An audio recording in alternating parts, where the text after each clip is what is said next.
Assalamualaikum warahmatullahi wabarakatuh.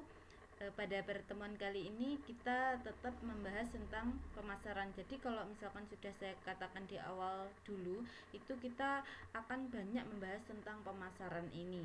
Kenapa? Karena pemasaran itu luas dan juga menentukan bagaimana kalian itu memastikan bahwa produk yang kalian hasilkan itu bisa diminati dan juga dibeli atau sampai ke tangan konsumen. Nah, untuk pertemuan kali ini kita akan membahas tentang jenis-jenis pemasaran. Jadi, jenis-jenis pemasaran itu juga banyak sebenarnya. Di sini saya akan memberikan beberapa contoh jenis-jenis pemasaran. Jadi kalau misalkan nanti kalian melakukan pemasaran, kalian bisa memilih apa yang cocok untuk kalian dan juga cocok untuk konsumen yang kalian targetkan. Jadi kalau misalkan nanti kalian bergerak di bidang usaha atau menjadi seorang wirausaha, itu kalian tentu saja akan memikirkan bagaimana kalian memasarkan produk itu. Nah, itu di sini kalian juga harus bisa mengetahui bahwa pemasaran itu jenisnya banyak. Nah, kalian pilih yang sesuai apa. Nah, langsung saja di sini saya bacakan dulu ya. Dunia pemasaran tidak terbatas hanya pada ruang waktu dan metode. Berdasarkan perkembangan strategi pemasaran yang didasarkan atas kebutuhan, keinginan konsumen saat ini, dan banyaknya kompetitor usaha dalam dunia bisnis, memunculkan banyak strategi-strategi dalam pemasaran yang efektif dan efisien yang disesuaikan dengan kebutuhan penjual dan pembeli. Jadi di sini itu kalau kita lihat sekarang, selain dari kebutuhan dan keinginan konsumen sesuai yang kita targetkan, maka di sini kita juga akan melihat bagaimana kompetitor usaha kita. Karena apa? Sekarang kalau kita lihat dalam satu jenis usaha saja itu akan banyak pesaing yang juga akan bergerak di bidang yang sama dengan usaha kita. Nah, itu nanti bedanya mungkin kalian bisa menghasilkan produk yang sama atau produk yang kalian hasilkan itu sama dengan usaha lain, tetapi kalian bisa menjadi berbeda kalau cara kalian memasarkan itu berbeda. Nah, di sini langsung saja beberapa jenis-jenis pemasaran. Yang pertama adalah digital cloud marketing. Digital cloud marketing merupakan jenis pemasaran baru di era modern ini, di mana permintaan dan penawaran bertemu melalui media online untuk selanjutnya melakukan transaksi. Penjual dapat menjangkau banyak konsumen yang tersebar di seluruh penjuru dunia dengan menginput informasi produk yang dia jual dalam media online. Sedangkan pembeli diberi kemudahan dalam berbelanja produk yang diinginkan cukup dengan membuka media online atau dikenal dengan marketplace, dan kemudian dapat membeli produk yang diharapkan tanpa harus keluar rumah. Dalam artian belanja dapat dilakukan di mana saja dan kapan saja. Jadi kalau misalkan secara umum ya, ini pemasaran itu dibagi menjadi dua, yaitu secara offline dan juga secara online. Kalau secara offline itu kita bertransaksi langsung berhadapan dengan konsumen, seperti misalkan kita membuka toko misalkan. Maka di situ nanti ada pembeli yang datang ke toko kita, kemudian kita melayani pembeli itu mengambil atau menjual produk yang diinginkan oleh pembeli, atau mungkin di pasar seperti itu. Jadi pembeli datang ke pasar membeli produk kita yang ada di pasar, atau mungkin kita menawarkan layanan jasa seperti itu. Jadi kita membuka istilahnya stand atau mungkin kantor, terus kemudian pembeli itu datang kemudian meminta layanan jasa dari usaha kita. Itu berarti kan secara offline. Ada lagi juga yang kedua itu secara online. Nah, secara online itu yang sekarang banyak berkembang. Kenapa? Karena di sini tidak membutuhkan tatap muka langsung antara penjual dan juga pembeli. Jadi ini sebenarnya memudahkan konsumen untuk mendapatkan barang tanpa harus mendatangi penjualnya. Di sini tentu saja banyak kelebihan dan juga kelemahan dari masing-masing pemasaran itu. Kita lihat situasi dan kondisinya. Misalkan seperti sekarang. Kalau sekarang era pandemi seperti ini, maka di sini tentu apa ya istilahnya, diminimalkan untuk berinteraksi dengan banyak orang. Nah, itu bisa kita siasati dengan membeli barang yang kita butuhkan itu secara online. Jadi melalui media, tanpa harus kita mendatangi toko atau mungkin mendatangi pusat dari usaha yang kita butuhkan tadi. Jadi di sini itu secara online tentu juga maju atau sekarang berkembang pesat seiring dengan perkembangan zaman, yaitu era digital. Nah, sekarang banyak sekali media-media yang menjadi platform atau sebagai sarana untuk menjual usaha tanpa harus bertatap muka dengan pembeli. Nah, di sini kalian bisa menggunakan berbagai macam media, misalkan media sosial atau media seperti marketplace dan sebagainya. Jadi nanti itu apa ya istilahnya, akan memudahkan kita untuk menjangkau pasar yang lebih luas. Jadi kalau misalkan secara online kita bisa mengembangkan atau mengekspansi usaha kita, mencari konsumen kita tanpa harus membuka toko-toko baru di tempat A, B, C dan sebagainya. Jadi dalam sekali kita memasarkan produk itu, konsumen dari seluruh daerah yang mengakses mengakses toko kita secara online itu akan tahu. Jadi tentu ini akan menghemat tenaga kita dalam memasarkan produk. Nah, terus kemudian banyak produk dan layanan jasa saat ini yang sudah ada di media online atau marketplace. Marketplace yang populer yang dikunjungi seperti Bukalapak, Tokopedia, JD.id, kemudian Shopee dan banyak yang lain yang memudahkan para penjual dan pembeli untuk saling bertemu dan bertransaksi, tapi dalam hal ini itu secara maya atau virtual istilahnya seperti itu, bukan secara nyata. Jenis pemasaran yang satu ini dapat dikatakan sebagai solusi dalam memangkas saluran pemasaran, karena dengan begitu biaya pemasaran semakin lebih efisien dan harga produk pun lebih kompetitif. Seperti yang sudah saya katakan tadi, jadi pemasaran secara online itu akan menghemat biaya pemasaran sebenarnya. Kenapa? Karena dengan satu kali kita melakukan promosi melalui media sosial atau melalui marketplace, itu akan banyak konsumen yang tahu. Bandingkan ketika kita melakukan pemasaran secara offline, kita harus mendatangi masing-masing daerah agar masing-masing masyarakat daerah tersebut itu kenal dengan produk kita. Nah, itu akan membutuhkan biaya yang cukup besar. Jadi itu adalah contoh digital cloud marketing. Tetapi juga tetap ada kelemahan dari menjual secara online, tapi kita sesuaikan saja yang cocok yang mana dengan konsumen yang kita sasar dan juga keadaan atau situasi yang kita hadapi sekarang. Kemudian yang kedua adalah public relation marketing. Jenis pemasaran pertama yang sering umum dan sering digunakan oleh pengusaha dalam memasarkan produk adalah public relation marketing atau yang dikenal dengan sebutan pemasaran hubungan masyarakat. Jenis pemasaran ini lebih dominan untuk bekerja sama dengan sebuah media informasi publik yang besar untuk bersama-sama mengenalkan dan meningkatkan kesadaran akan pentingnya penggunaan produk yang dihasilkan oleh mereka. Jadi di sini itu sebuah usaha atau pemilik usaha itu menjalin kerjasama dengan mungkin media-media informasi atau mungkin dengan perusahaan yang lain, mitra, sehingga di sini kita sama-sama melakukan promosi, sama-sama mengenalkan produk dari perusahaan induknya tadi atau intinya tadi, sehingga konsumen yang disasar itu menjadi tahu. Jadi dibutuhkan kerjasama dengan orang lain atau pihak lain untuk mengenalkan produk, serta tidak lupa menginformasikan akan keuntungan yang diperoleh apabila konsumen menggunakan produk-produk tersebut.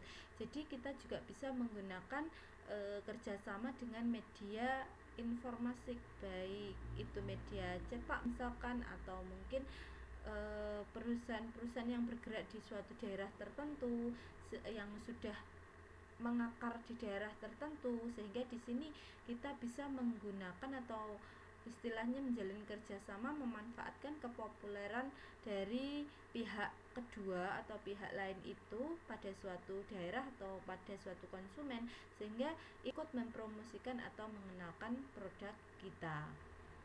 Kemudian yang ketiga adalah relationship marketing. Dalam strategi pemasaran masa kini atau yang dikenal dengan strategi pemasaran generasi 3.0, relationship marketing merupakan terobosan baru dalam menjaga kestabilan siklus usaha khususnya di bidang pemasaran. Mengapa?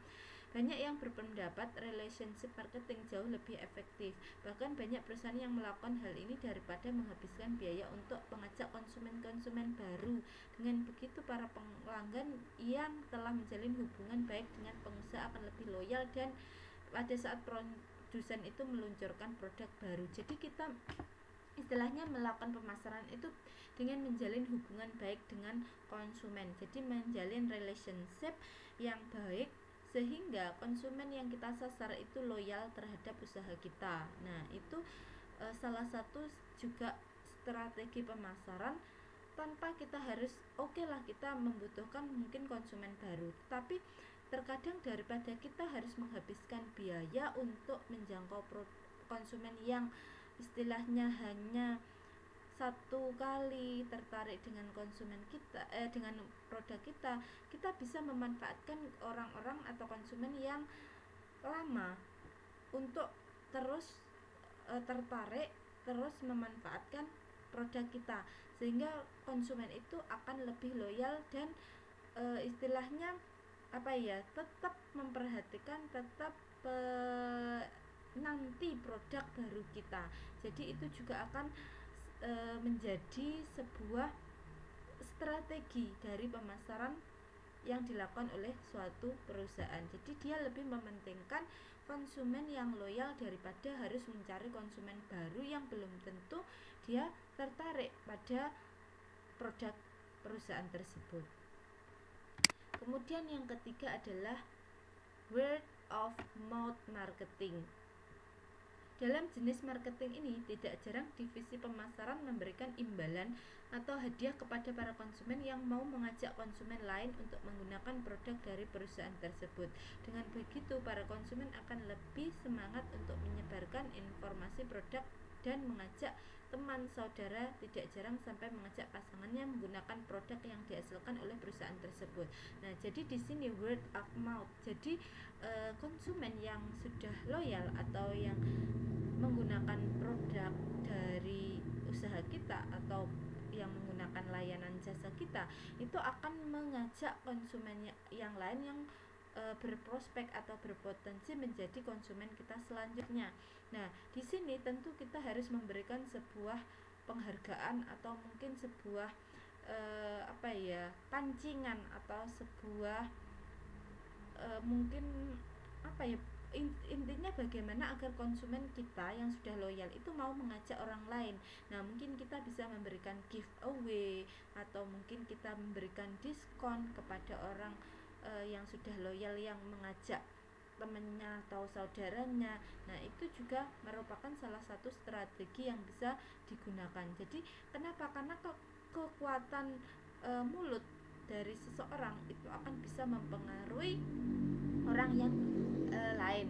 Nah, itu juga menjadi sebuah strategi yang cukup efektif untuk mengenalkan produk dari sebuah perusahaan, asalkan kita menghargai konsumen lama kita yang sudah berusaha juga mengenalkan produk ke orang lain.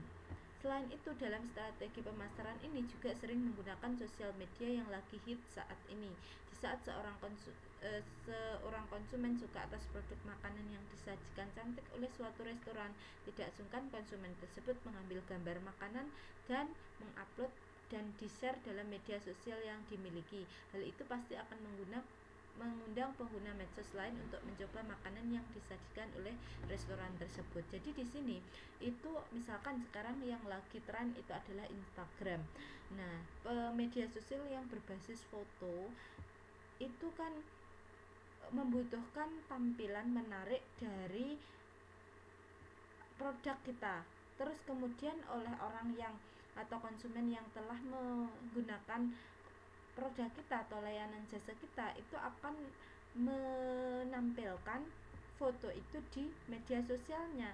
Otomatis kan dia bukan mengajak sih, dia bisa mempengaruhi orang yang menjadi teman dari media sosial tersebut, sehingga secara otomatis bisa jadi temannya itu akan tertarik dengan produk dan dia akan menanyakan, oh produknya siapa itu, atau produk dari usaha apa itu. Nah itu otomatis sebagai media untuk mengenalkan usaha dan juga produk atau layanan jasa dari usaha tersebut. Nah itu kini juga menjadi uh, sebuah peluang untuk memasarkan produk dengan cara apa ya, lebih hemat. Jadi kita bisa menjangkau banyak konsumen melalui media sosial yang dikelola oleh konsumen kita. Nah, konsumen yang sudah loyal. Kita juga bisa memberikan penghargaan kepada konsumen kita yang sudah loyal dan juga menampilkan di media sosialnya kita dengan cara misalkan memberikan giveaway atau memberikan diskonan, atau mungkin kita juga bisa melakukan endorsement. Jadi kalau kita bisa mengendorse seorang public figure atau tokoh publik misalkan, sehingga tokoh itu atau publik itu, atau sekarang istilahnya selebgram. Nah, selebgram untuk memposting produk kita atau layanan jasa yang kita tawarkan di media sosialnya, yang tentu saja biasanya mempunyai pengikut yang banyak, maka itu nanti kita bisa memberikan tips atau memberikan honor yang layak misalkan seperti itu. Nah jadi ini adalah word of mouth marketing. Kemudian yang kelima adalah call to action atau CTA. Jenis pemasaran ini merupakan salah satu jenis pemasaran menggunakan media online dengan metode yang berbeda, yaitu dengan menggunakan website pribadi. Seorang seller akan membuat website dan mengunggah seluruh data informasi produk yang ia jual ke dalamnya. Kemudian sang pemilik website yang juga seller tersebut berusaha agar websitenya memiliki traffic atau pengunjung situsnya banyak.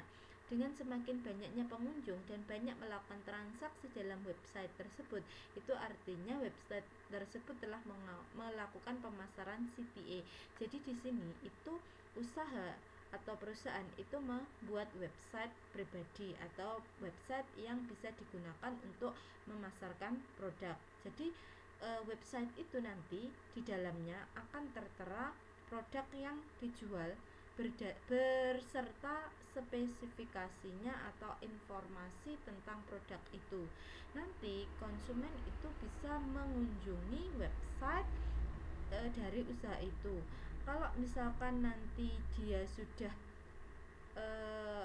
istilahnya traffic atau pengunjung situsnya banyak, maka nanti otomatis itu juga bisa mempengaruhi penjualan dari usaha tersebut.